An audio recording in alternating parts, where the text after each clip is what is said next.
Okay, we're gonna go ahead and get started as people trickle in. I'll start by introducing myself for those of you who don't know. My name is Julstrom-Agoyo. Originally from the Chicago Ethical Society, I started attending Sunday school there at age 6 or 7. I grew up there, and then I've been in the New York area for the last 5 or so years. My professional background has been in the immigration nonprofit sector, as well as some peace-building field work. And I'm really proud to introduce my dear friend Zaynab Abdi, who I met at Columbia University's School of International Public Affairs, SIPA, while pursuing both of our master's degrees. Hers an MPA in Development Practice, and mine an MIA in Human Rights and Humanitarian Policy. Zaynab Abdi is a dynamic leader and advocate for social justice, recognized for her impactful work in empowering marginalized communities globally. At Columbia, Zaynab was honored with the prestigious 2023 Campbell Award for her outstanding leadership. Passionate about advancing the rights of immigrants, refugees, and girls' education, Zaynab has dedicated her career to driving meaningful change. As a former civic engagement coordinator at RISE, Reviving Islamic Sisterhood for Empowerment, she spearheaded initiatives to combat hate crimes against Muslim women and address the alarming rise of Islamophobia. Through her efforts, Zaynab not only advocated for the bill that addresses hate crimes to pass, but she also helped secure significant funding from Hennepin County to support victims of hate. In her role as a leadership development coordinator, Zaynab continues to empower Muslim women through a series of workshops focused on economic empowerment, mental health, and self-development. Her dedication to fostering inclusive leadership has earned her recognition, including an appointment to Governor Tim Walz's Young Women's Cabinet. She also worked as a Futures and Strategics Fellow with the UND Human Concerns USA, as a Sustainable Development Associate and Interim Assistant Director at Columbia University SIPA. Zaynab's advocacy extends to the global stage, where she collaborates with Nobel Peace Prize laureate Malala Yousafzai to champions girls' education. Her impactful speeches, including appearances at the United Nations, amplify the importance of education in regions where girls face systemic barriers. A prolific author, Zaynab's work reflects her commitment to amplifying marginalized voices. Her award-winning book, Voice for Refuge, and contributions to Our Stories Carried Us Here graphic novel anthology, and Malala's We Are Displaced book showcase her talent for storytelling and advocacy. She will be talking about her book and story today. Please join me in welcoming Zaynab Abdi.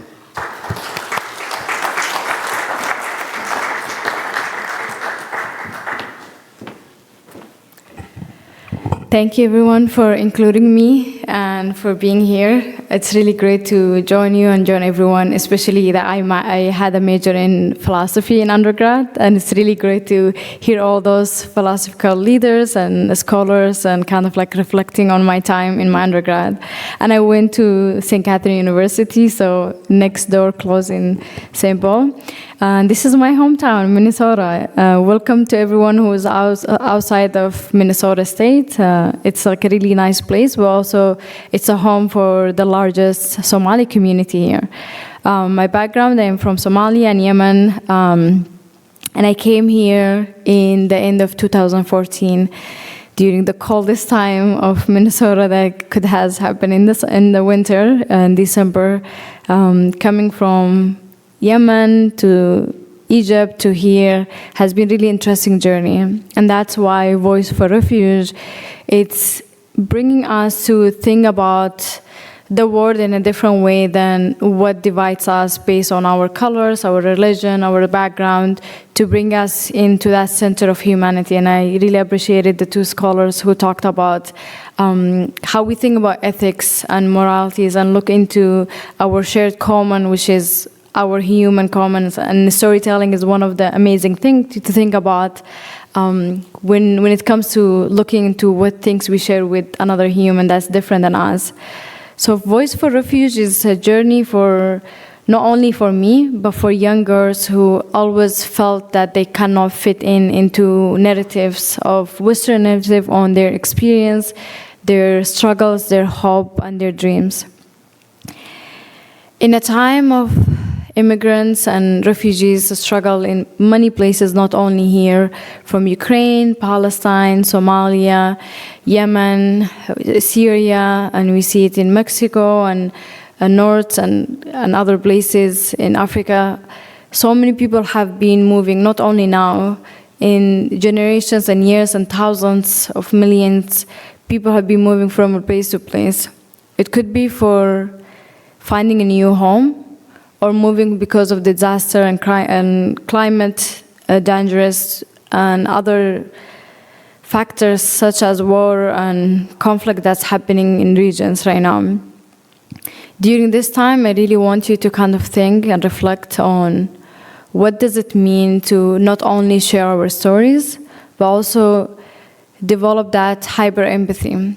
We all know how to be having sympathy towards someone or feeling sorry or bad, but having an empathy towards someone who's went through a hard experience is really rare. And one of the amazing books I always reflect on is Octavia Butler, The Purple of the Sour. It's one of the wonderful books that talks about hyper empathy. And in her book, she talks about the things that she sees and experiences in the world that she imagined in that time. And that book was really a way of thinking that sometimes you don't need to be in that situation of suffering, and you don't need to be close to that person to understand what they go through. Voice for Refuge is a way of challenging stereotype when someone thinks about what a refugee story looks like. And in the book, it goes in 2 different chapters where it starts with what does home means for me. And when everyone asks you what's home, everyone have a different definition. For me, it was my grandma. And just a sweet lady wanted to help everyone and create a welcoming environment in a place where everyone was very poor. And knowing that we were the only one who had the TV in the neighborhood, it was more of the TV for the neighborhood rather than our home TV.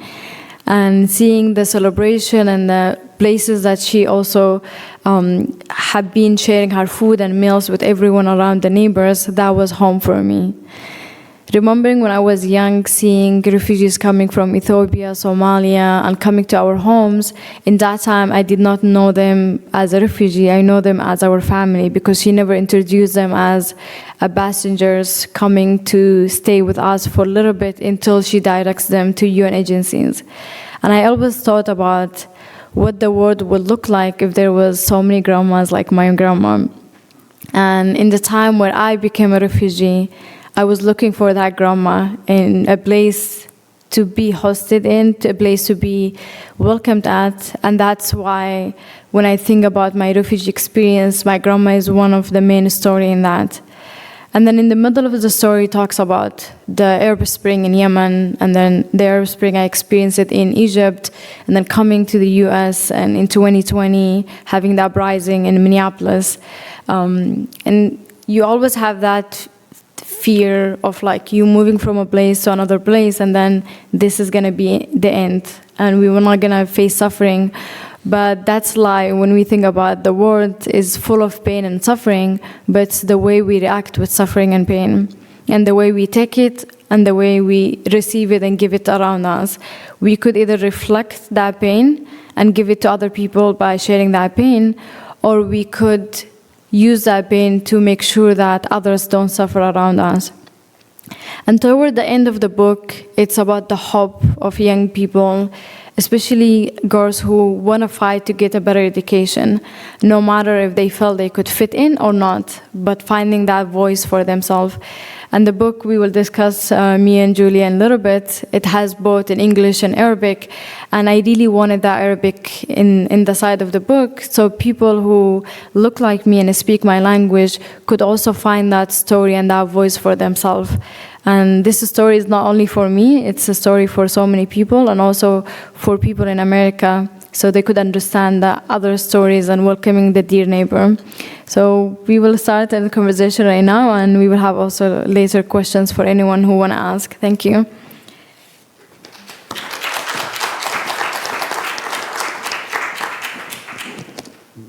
Thank you. So, is this on? Is it on?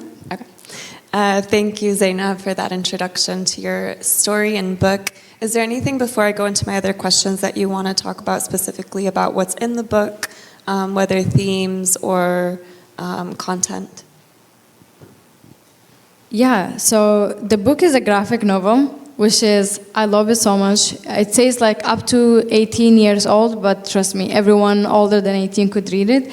The idea of this is just having that kind of like an image of when I talk about my neighborhood, my city, and the area. I really want it to be more of like an album pictures for people to kind of like travel in that image with me to understand the journey with that image.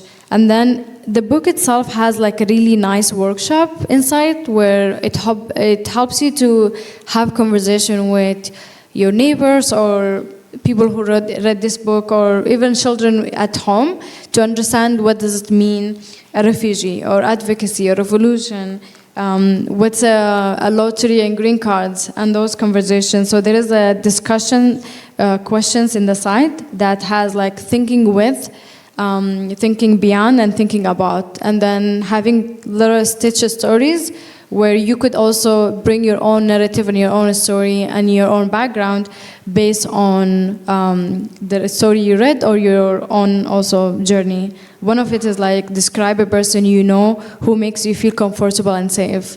Some kind of that question, and just kind of engaging the readers not only with the authors but with the people around them, and that's the power of the storytelling.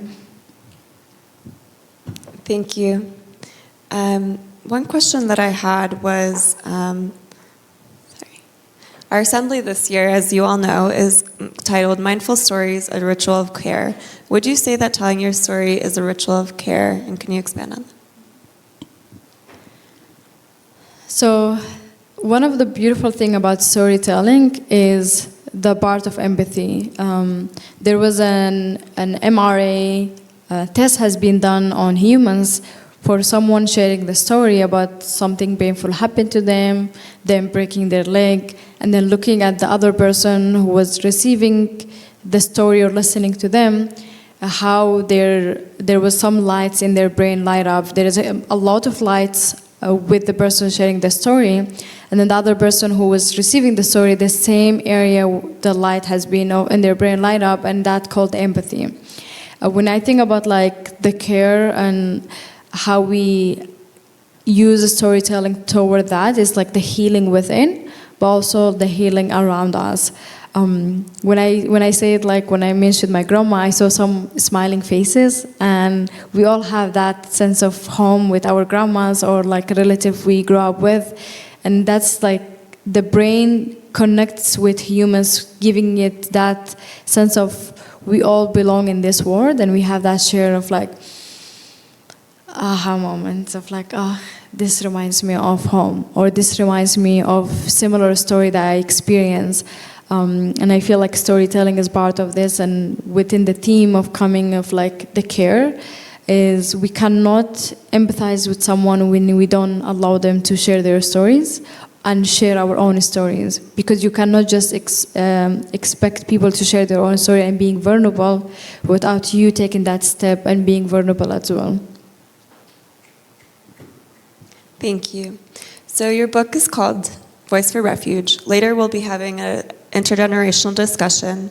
Have you ever been met with resistance when amplifying your voice, and what advice do you have for organizations that may struggle to engage and effectively include marginalized voices, including but not limited to just the youth? Thank you for that question. So I'm a Black woman from the Middle East, and also a Muslim by appearance, and it's always I have to fit in a certain box.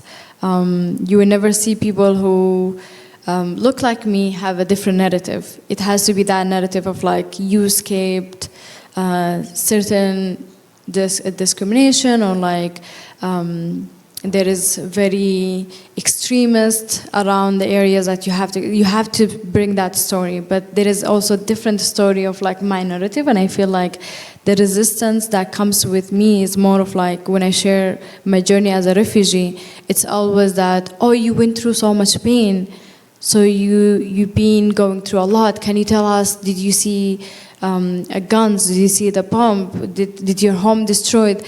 There's always that narrative of pain that being associated with refugees, or questions such as, have you lived in a refugee camp? Did you had a tent, or were you in the street? But sometimes the refugee experience is beyond that. Everyone has their own journey, and yes, there's people who experience that in daily life. But there's others who their journey is different than what people expect us. And having that resistance of like controlling my own narrative to the way I want it to be directed is really tough. I remember 2016 when I started my public speaking and I was going to events in Minnesota and other places. It's always questions that I felt was not reflected to my own journey. And if I let someone be the author of my own story, definitely that narrative will be different than what I want it to look like. And Voice for Refuge is 100% every word my own word, without letting the publisher decide what direction it should go to.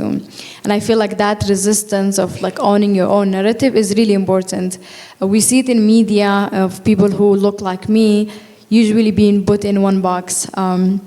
Versus the box that like usually I would love to be put in, which is, can we talk about me playing soccer, which is something that usually people don't think about when refugees want to share their story. I was like, I used to wear hats and try to act like a boy so I could fit in, because gender norms back home is like, you don't play soccer as a girl. But that's like a story I really wanted to kind of like have control over, and I don't want it to be used to justify of like the gender issue that's happening in Yemen, because we have that gender issue also at home in the US. So in every place we always face that, and I feel like that resistance of like, I know how can I talk about the pain, the suffering, the beauty, the struggle, and also how I want to shape it with that. And every time when it comes to public speaking and I want to share my story or the stories of a refugee in general, I make sure that it's not only about the audience I'm sharing the story to, it's also me as an audience that I'm sharing that story to myself at the same time. And answering the last part of your question about how everyone could engage the young people and immigrants and marginalized community. So one of the, like around the corner, there is a Project Success. If you're not from Minnesota, Project Success is really an amazing organization that help high school students to be able to obtain a summer job and like kind of like practice their dreams. And that was like the fun part of my high school time. And I did a Project Success and I really wanted to be a lawyer, so they matched me with a law company here, so I could just do file clerk and kind of like small task to learn from that. But beyond that is more of like Project Success, helping young people to have that big dreams if they want to have certain skill set or if they want to obtain certain places. And I feel like you cannot just want to empathize with someone who's different than you, but also you need to be there for them and creating that space for them to succeed and to find that success in here. And that comes in multiple ways.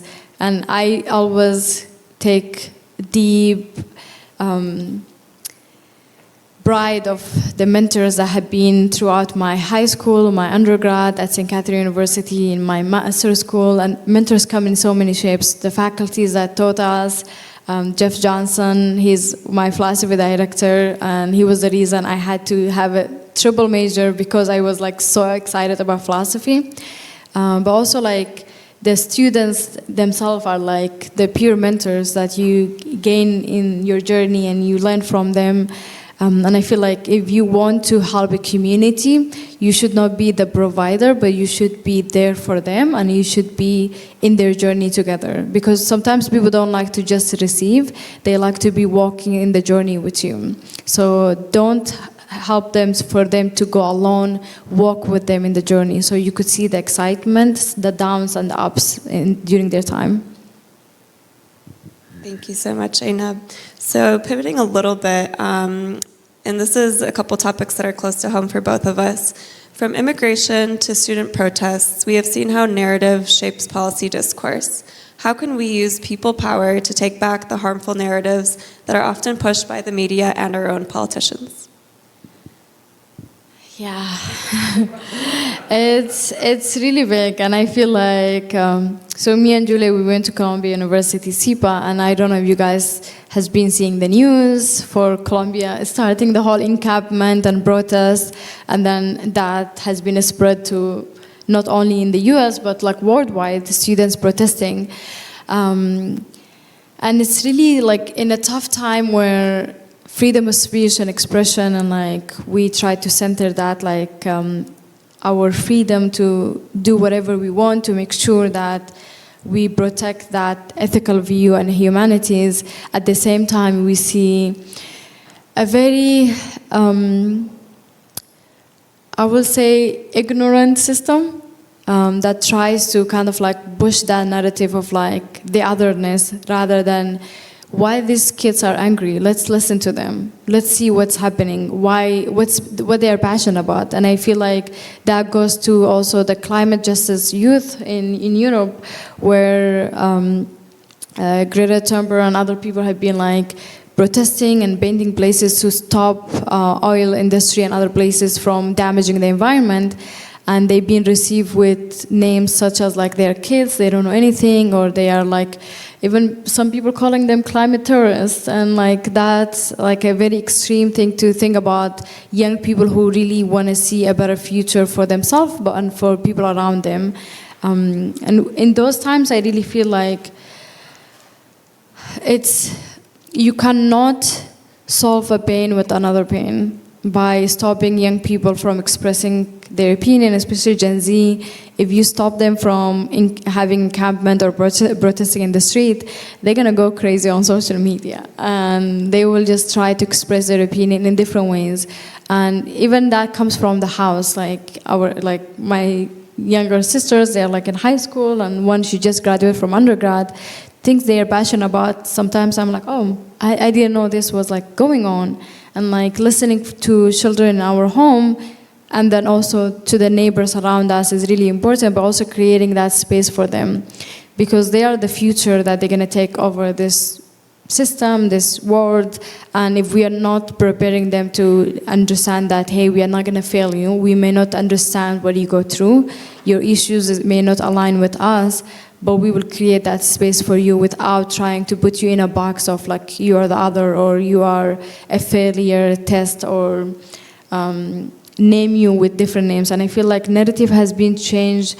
I remember like Columbia students protesting, because at that time I was a staff, so I was getting all this email from the president, and they were named like pro-terrorist protesters. And that was really extreme to hear that, especially that these are our students, and we work with them in day to day, and like to call them a pro-terrorist students was like really an extreme allegation. And then after a month or two, the narrative shifted, because narrative of the storytelling of people in Palestine and Gaza has been shifted from being, oh, all of them are with Hamas, to they are a victim as well, and they have been experiencing all this, like the war that's happening against them. And I feel like that shifted to more of like now pro-Palestinian protester. And then the media narrative keeps changing, because of the narrative of individuals and groups are also changing. In the past, people cannot even say anything about Palestine because it's always been associated with Hamas. Same thing with Iraq, is always being associated with Syria, with ISIS. And then same thing when we think about like Yemen, people always think about the Houthis, and I'm like, well, a lot of Yemenis don't like the Houthis, and they are like people we don't really want everyone to kind of like lumps us in like one group with them. So I feel like with the pushing of the story change and narrative, that pushes away from thinking about this as a political thing to as a human, and then that brings that humanity aspect of it. Do you think, I'm just thinking, like how, because we have a lot of generations here, and especially with topics like Palestine, how the media available has shifted over the decades. And I think we're finally seeing that My only kind of first idea is we're now at least having more access to real-time videos and images, and that's probably not something we had as much access to before. I know like the Vietnam War, anti-war protests really took a turn when people started seeing the images of what was going on in Vietnam. Do you think just seeing the images and being kind of seeing it in real time and on Instagram today of what's going on in Palestine, is that helping shift the narrative, or is it just like the student protesters, the youth, or having Palestinian voices themselves uplifted, whereas the media was largely kind of just dominated by Western voices? That's a really good question, and I'm trying to not make it here like a political debate or something. Everyone's like, we are here for ethics, not for campaigns. I'm running for president, everyone. Just kidding. But I feel like it's every time people be like, Palestine, Israel is very tough conversation to deal with. Some see it based on religious aspect. Others sees it based on like this group versus this group. And I feel like with the US, it's more of like the lobbyist system is very heavy here. So and also evangelical Christian with their vision of like, we need to have a whole Jewish state for them to have that Jesus coming back and all that. And I feel like as someone who went to Catholic school and also Muslim, sometimes you question, do we really need to have religion and everything that related to human suffering and aspect? Sometimes pushing religion aside and thinking about, hey, we really don't want people in Israel to be suffering or being attacked based on their religion or their background. We don't want people in Palestine to be attacked and associated based on their religion or background, because also like in that area is like it's really very diverse and people come from different backgrounds, and I feel like when we have that religion aspect it becomes very tough. But I feel like with the US it's the lobbyist system that even when the world seizes is a genocide and more people are dying and we've seen the beheaded like kids in Gaza, people still don't move that much. There is the whole like viral image of like all eyes are on Rafah, but then it's like it faded right away. And I feel like image could change the narrative, but it's sometimes like how many images does it take for Gaza, for people to have that narrative of like, hey, what's happening is wrong. Can we have a long-lasting ceasefire? Can we have hostages coming back from Gaza to Israel and hostages in Israel coming back to Gaza and end this genocide, in this war, and have a more sustainable peace? Can we move to recognizing Palestine so we could have that two-state solution so people could live in peace? And I feel like this conversation has been put aside because either right now you will be called anti-Semitic if you made any comment regarding what's happening in that region, or if you did not talk a lot, people will be like, so are you like against genocide or for genocide? Why you're not speaking up? And this takes me back to 2020, and I feel like people in Minnesota would agree with me here. When I first came in the US 2014, there was protesting happening with Black Lives Matter movements, and I remember in that time, people were calling them terrorist organizations and calling them why they're shutting the highways and all that. So there was so much stigma with the movement. And then we've seen more black men being killed and black women by the police. And it took for the image of George Floyd, and during that time it was a pandemic, everyone at their home seeing all these images, for them to feel like, okay, what we are seeing is wrong and is problematic, let's end this. And it also took for people to be angry and protesters. And it's not like everyone just saw a bus and changed their mind. There was a protest, there was a whole fire happening in the precincts and like Target and every places, and people were so angry. But it's not only in Minnesota, in other states and around the world. And there is like also an art in Palestine, in West Bank, where it had like the George Floyd as well. And it became kind of like a reflection of going back to the empathy part of like, what black communities has been facing on police brutality is similar to what police brutality looks like in Syria with the Bashar Assad regime. What police brutality looks like in the West Bank with the IDF and the soldiers, what police brutality looks like in India, what police brutality looks like for Ukrainian people, and everyone had to kind of like have that connection with the issue that's happening in the US. And I feel with Palestine, unless if you are going through that aspect of genocide and harm, people sometimes don't understand really what does it mean to live in the middle of the war. I came from a war zone area. My family moved from Somalia due to civil war, and then in Yemen I experienced the Arab Spring, and again in Egypt as well. So I understand the fear that young kids have in that moment. For me, being empathetic and having that hyper empathy, it's already had been developed because I experienced it, but also like it was not only for people in Palestine. Before it was also for what happened in Ukraine. The moment the war in Ukraine happened, I was one of the people who was like calling out what's happening and talking to people about it, because just like I don't need to be a white person to empathize with what's happening in Ukraine, and you don't need to be a Middle Eastern to empathize with what's happening in Gaza. And I feel like that's the moment we understand.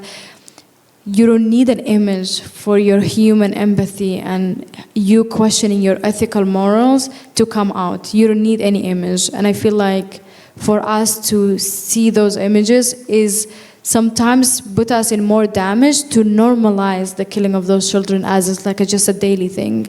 And we need to kind of like be in a shock when we see a young kid, no matter their faith, no matter their background, no matter their ethnicity, their race, and at their age, when we see someone body being dismantled in that way, we should have that our human soul being awakened and feel like enough is enough. We need to end this. We are not saying this is the bad, this is the good, guys. It's like we are saying, can we center everyone around our human values? Can we find solutions? And I feel like it's really tough to be like where it's going, especially now we have Biden dropping and we have new candidates. We always question how can we stop this, because as Americans our tax money is involved in all this. So in one way or the other you're involved. Thank you so much. I'm constantly thinking about how close people have to be to suffering to really empathize, and I'm always hoping that we can all get closer to the idea or mindset that all of us, that no one is free until all of us are free. So one thing I wanted to talk a little bit about is religion, non-religion. As you have seen, and thank you for just coming into this space today, you are a religious person, you identify as a religious person, and most people here would identify as either non-religious or secular. But I'm wondering, and we haven't talked about it too much this weekend, where do you see room for collaboration on activism, on community building, between faith-based organizations such as the ones you've worked with or that you're a part of, and either the humanist and or secular groups, whether it's in Minnesota, nationally, or globally? So as I mentioned, I'm Muslim. I grew up in a very conservative society. I don't see myself as a conservative. And I went to undergrad at St. Catherine University, a very Catholic school. And I feel like that's one of the things, like, usually you think people only who are Catholic go to Catholic school. For me, I was like, oh, it's all women's school. So it's going to be like really cool to just be in that environment. And I never thought about like the differences of like our faiths in that. I wasn't forced to be in like the mass or any like prayers, but I was able to read the Bible. And I feel like that was really an opening time for me to kind of like understand I don't have to be Christian or Catholic to read someone else's book, and having that open-minded of like the same thing we read books of other philosophers and other scholars that are different than us. And then from there, my philosophy teacher, he's an atheist and he's also vegan. So think about, he was converting all of us to be vegan. Let's just be clear in there. I tried to be like vegetarian for a year, and I was like, Jeff Johnson, I really love you so much. It's so hard for me. I feel like that kind of like, the moment we kind of like let down our walls and we don't see ourselves based on what we associate each other, like I want to feel comfortable wearing the hijab and getting people confused as like, is she a non or Muslim? But at the same time, it's like, I just want people to just see me as like Zaynab without associating me with the religion that comes with, and that gives a room for collaboration. So I spoke in like church, I spoke in a mosque, I spoke in synagogue, I spoke in other places as well, without having to be associated with the organization or the faith of the group. I spoke also in a place where they have a group of people who like for environment and like anti-war communities and all that. So it's like I don't have to be activist in the environment to understand that I could speak with communities and have that room for collaboration. And then I bring my own narrative of immigration, because climate migration is a big thing. So the moment we see that we're all different and we don't need to be exactly the same people, and then try to center something in the middle and that we all go back to it, it's the easiest way. And I always think about like the spider web. The spider web is like, the center is the spider. And then the web is like, just goes around and the spider keeps coming back and then takes more web or just doing it around. So the center that the whole spider web started from, it's the most strongest and the valuable place. And I feel like for us to collaborate with people who are different than us, we need to center ourselves on that aspect. It could be humanities, it could be based on us being Minnesotans or the assembly group coming together, and then we all could be in different areas and sectors. And I believe we have also 10 minutes, so we could.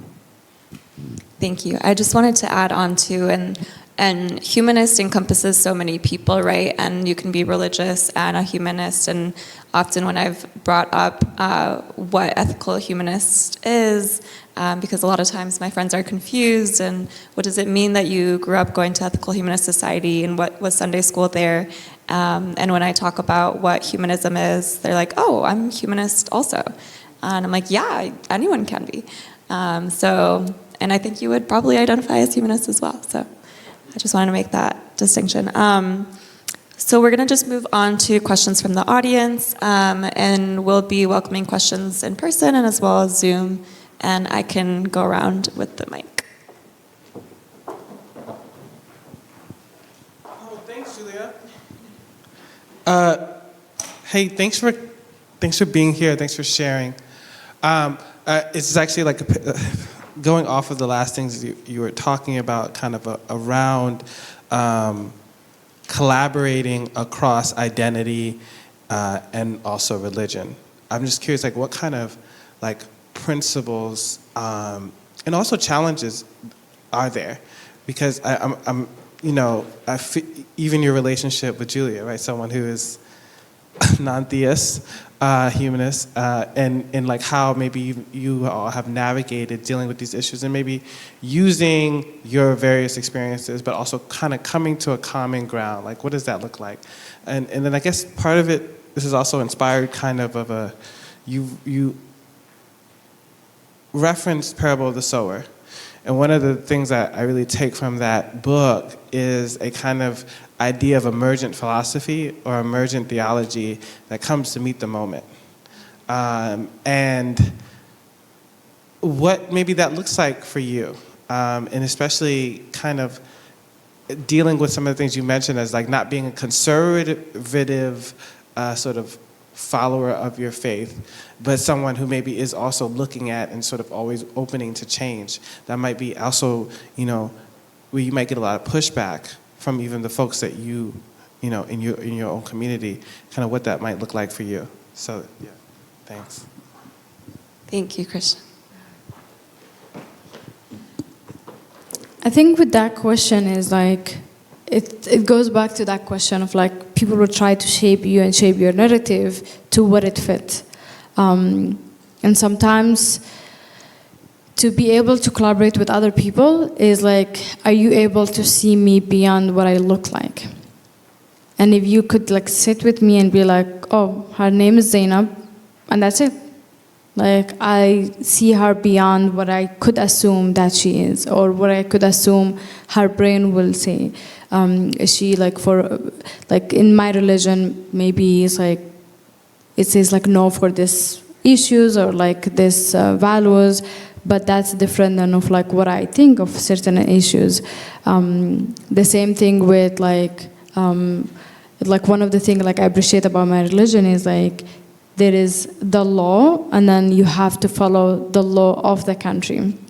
And the law of the country means like you have to adapt to new change. And I feel like with Octavia Butler books, some people take that book as a religious book, and I'm like, I didn't see it as a religious book. And some people are like, oh no, she referred like Christian theme. And I was like, for me, when I read it, I was like seeing it as like more of the utopic mindset where she was like taking us in the future.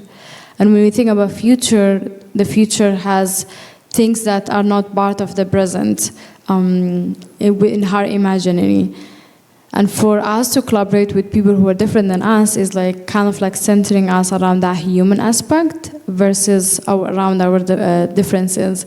And sometimes it may be hard for you to just be like, how can I collaborate with these communities without them bringing their faith that maybe someone may not agree with?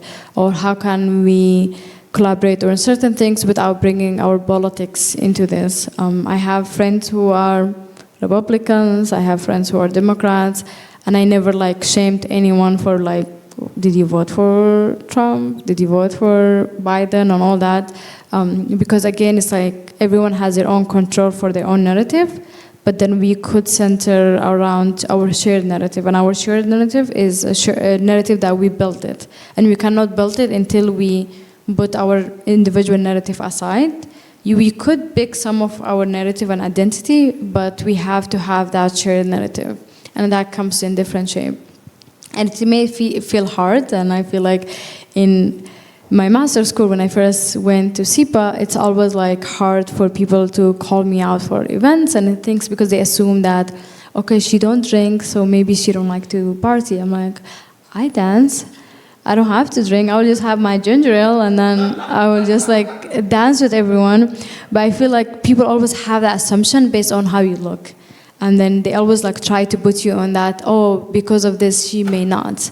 And I will end it in there. It's like once we just try to see beyond the look, we will be able to connect and collaborate. Thank you. Let's try to squeeze one or two more questions. Do we have any on Zoom currently? Yes? Okay. Can they speak, or is it a typed question? Oh. Okay. I think it's me. Yes, I think. That they're calling on. So I'm obviously a white female American, but years ago, I don't even remember where it was. It was on an Africa Society meeting, and it was beginning of time when there was beginning to be a real lash out against people who are Muslim, and just about immigrants in general, I guess. But it was mainly where you were from really determines how you were treated many times. And someone asked me, I never want to speak for my partner, but my partner is an immigrant. And that person asked me, they're like, oh, it must be terrible to deal with the discrimination, like as your partner ever to experience that. And I realized, I'd already been married for like 20 years, and I don't really ever think of my partner as like having anything different from me.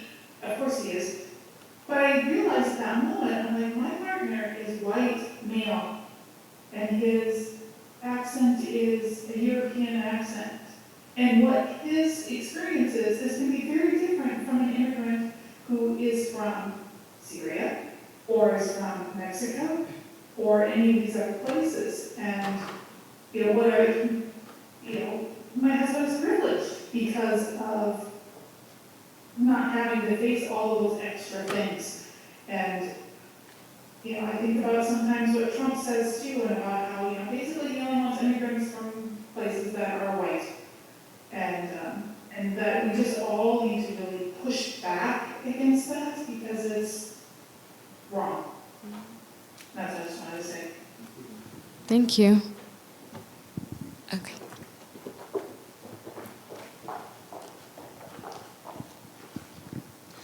Thank you for speaking with us today. I wanted to ask, drawing on your analogy of the spider in the center of the web, how can we as Americans at the center of this web of empire, even as we fight to take back control of narratives about the country and solicit people's empathy for victims of empire, those narratives are also so often just as easily ignored by those determined to execute it. How, and especially coming from such a pedigree as Colombia, what are the most practical and effective ways that we at the center of this web can oppose the empire that conducts so much suffering across the world?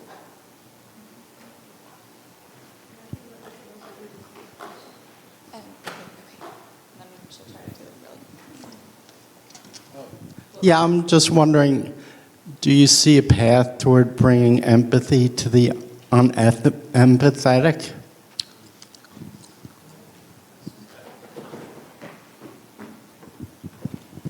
So going back to like, what could we do as the center of the web to make sure to end this suffering, or like the things that empires are causing, is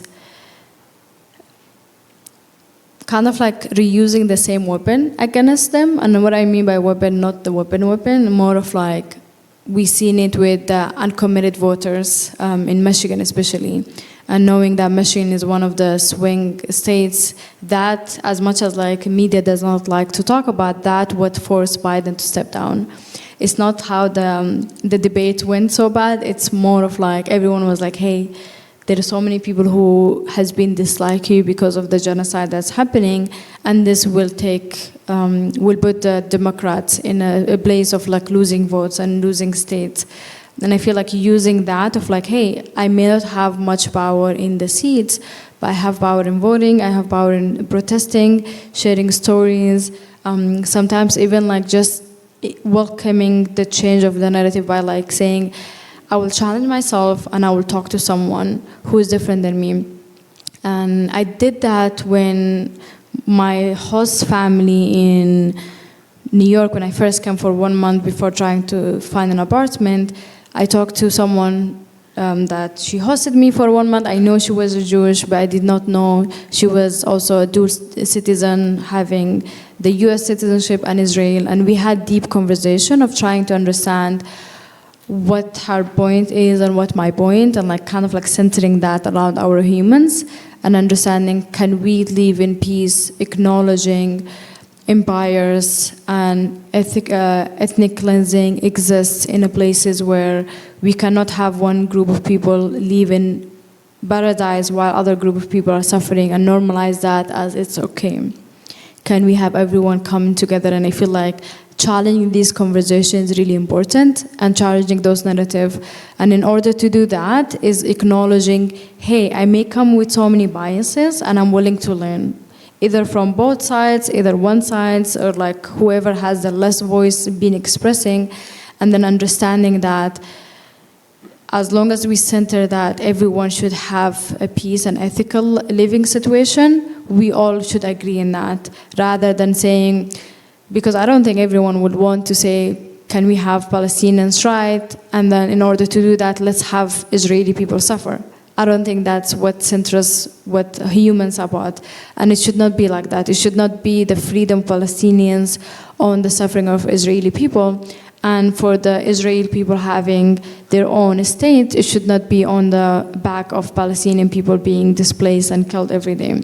And us as individual people with less power could do so much by centering that. And then that goes back to, like, in order to do that, how do you challenge an empathetic people to be able to have empathy? Will we see when they Trump or someone feel like, I really feel bad for immigrants. I want to think about immigrants who are crossing the border as humans and not as like criminals and drug dealers and all that. Can I see the young people who are suffering, the families who are trying to find a good space? And you could change that, but you cannot make an evil become an angel, which is if someone already embodied in their body that like, I really don't care, I cannot change. You as an individual cannot force someone to change, but you could make them be the outlier. And they could be the only person who are different, and that forces them to come to the circle. But you cannot like forcibly change them if they don't want to change. But once they become the only one out there, that nobody agrees with their ideology, they don't agree with them, they will understand that they need to also bring their human aspect and connect with themselves and with others in an empathetic way. And then to end that is like, empathy, you don't born with it, and nobody borns with empathy. You learn it, and you could unlearn it. For those who unlearn it are those who are trying to be tough and understands that I don't care about everyone as long as I care about myself and my own circle. And to teach them to learn it is like you cannot teach someone to learn new subject, so it has to come from them. And then that goes back to the center of the place. Thank you very much. Thank you. We're out of time, unfortunately, but I think Zaynab will be around all day today to maybe answer some other questions in the lobby. We're also lucky to have a lot of copies of her book, Voice for Refuge, here today. She will be also happy to sign those. They'll be for sale for $15. For those on Zoom, they're going to drop the link in the chat if they haven't already. It's available on Green Card Voices online. And thank you so much for the questions, and thank you to Zaynab for being here today.